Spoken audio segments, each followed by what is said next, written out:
दोस्तों, आज की कहानी है बहू तुम्हारी ननद आने के बाद तुम अपने मायके चली जाना।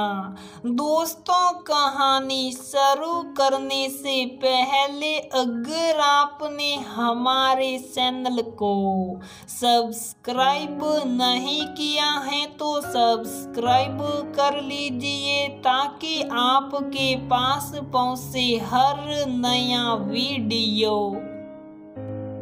स्वाति, ओ स्वाति कहाँ रह गई? पता नहीं कब समझ आएगा इसको।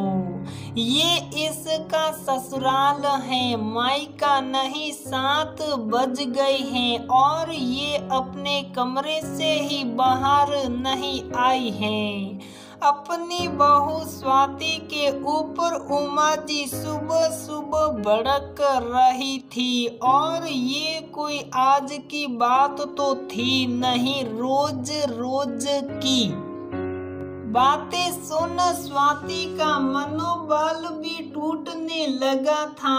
3 दिन बाद राखी थी और उसको बुखार हो आया था। 4 महीने ही तो हुए उसकी और मोहित की शादी को। घर में 2 बड़ी ननद थी, रश्मि और रंजना, और फिर उसके पति मोहित। ऐसा नहीं था कि उनको कोई प्यार नहीं करता था, बस सास उमा जी पुराने ख्यालात की थी और अपने परिवार को जोड़ कर रखना चाहती थी। इसके लिए उनका ये सोचना था कि शुरू में जैसा सिखाया जाएगा तो बहू हो या बेटी वैसे ही बन जाएंगे। स्वाति को बहुत कमजोरी हो गई थी। बुखार की वजह से उसे अपने घर भी जाना था। शादी के बाद पहली राखी जो थी उसका छोटा भाई कितना खुश था ये जानकर कि दीदी और जीजाजी आएंगे, मगर सासू माँ ने पहले दिन ही बोल दिया, रश्मि स्वाति की ननद परसों दिन तक आ पाएगी, उनकी ननद कल ही आ जाएगी। अपने पिहर और रश्मि और उसके बेटे को भी राखी बांधनी ही है तो वो लोग थोड़ा देर से आ पाएंगे। उनके आने के बाद तुम अपने घर चली जाना।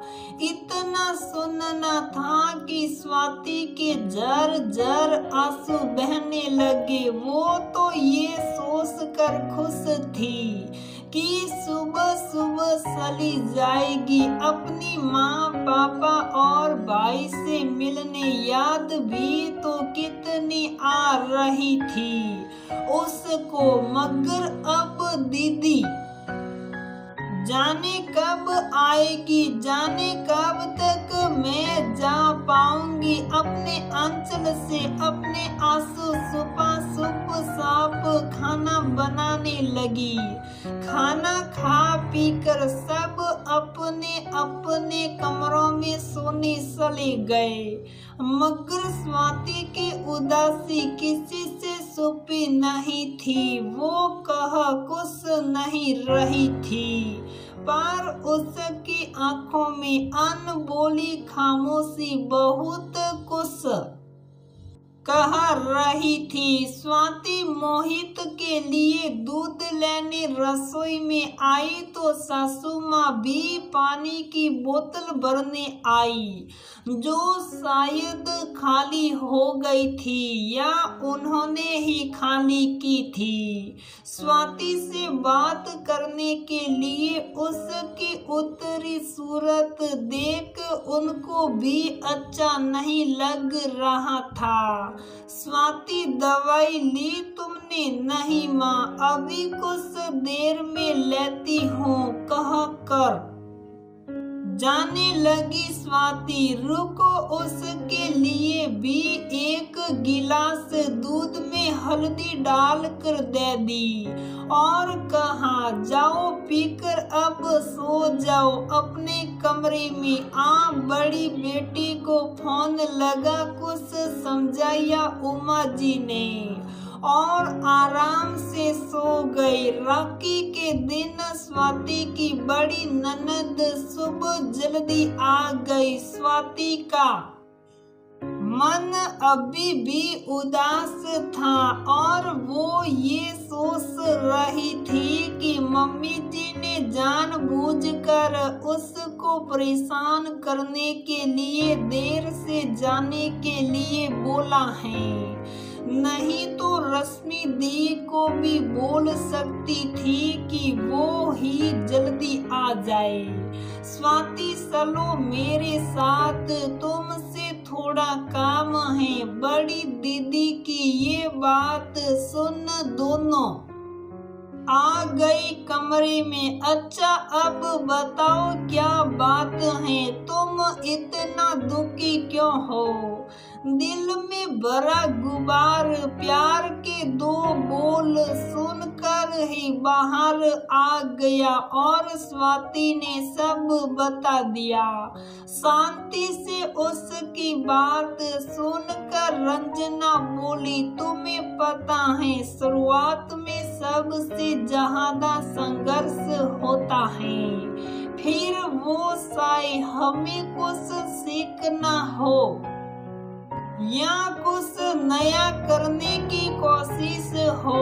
तुम खुद देख लो, तुम जब अपने कॉलेज में एडमिशन लेकर गई थी क्या सब कुछ आसान था? क्या तुमने ड्राइविंग सीखी तब क्या कोई परेशानी नहीं आई? यहाँ तक कि सबसे पहले जब तुमने खाना बनाना शुरू किया तब सब आसान था नहीं ना? तो ये सब परेशानी सह कर भी क्या तुमने हार मानी नहीं? मैं स्वाति ने अपनी गर्दन हिला दी, क्योंकि बोल तो वो कुछ पा नहीं रही थी। देखो स्वाति, माँ थोड़ा सख्त हो सकती है तुम्हारे साथ, वो भी इसलिए कि वो तुमसे प्यार करती हैं और वह चाहती हैं कि तुम अपने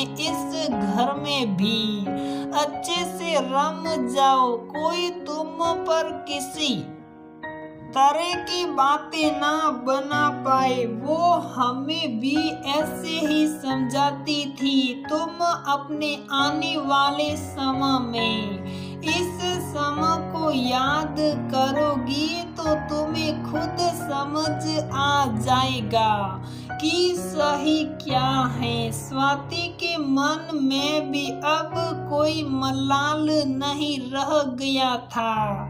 वो अपनी ननद के गले लग गई। आपने मेरी पहली राखी की यादों को कड़वा होने से बसा लिया। ये कमाल भी मेरा नहीं है, माँ का है। उन्होंने ही मुझे रात को फोन कर जल्दी आने की बोला था और तुमसे बात करने के लिए भी। स्वाति बहुत खुश थी। सही मायने में अब उसे ससुराल में भी एक माँ मिल गई थी। सास हमेशा बुरी ही नहीं होती, कभी कभी सख्त कदम उठाना पड़ता है।